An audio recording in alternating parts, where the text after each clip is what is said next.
Effective evangelism. Oh my goodness, there's a lot of controversy in the body of Christ at the moment due to a young lady preaching the gospel on Alaska Airlines. I've actually seen her preaching in a grocery store in Claremont, Florida, in the Orlando metro area before, and I like the message, and she's a great preacher. However, what grieved me was when I saw a phone in hand capturing it on video for social media, which again is magnifying the message and useful.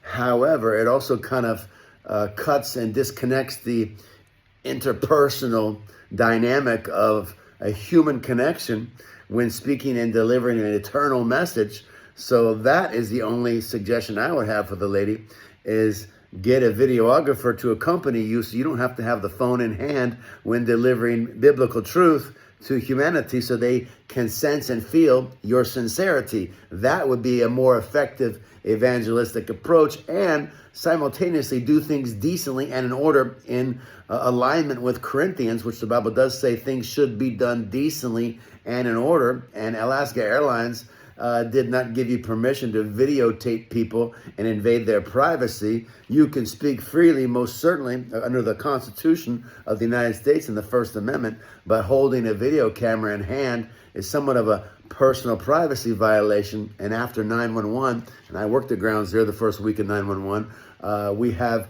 higher scrutiny and airline security and rules and regulations to protect our nation and homeland security. So that's another thing to be mindful of.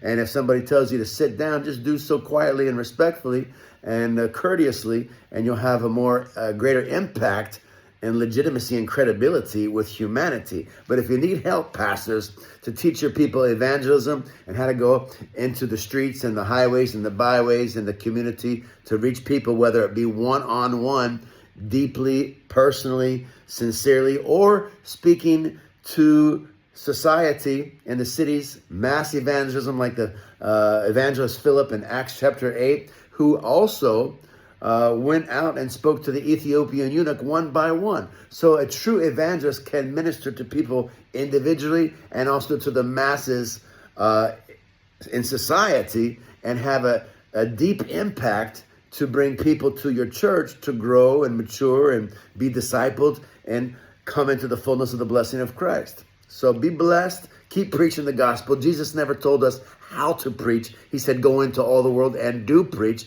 But there's also an elegance as to the evangelism methods of Christ. He wasn't offensive. He did things decently and in order with grace and truth. He submitted to authority. He even submitted to Pontius Pilate at his crucifixion.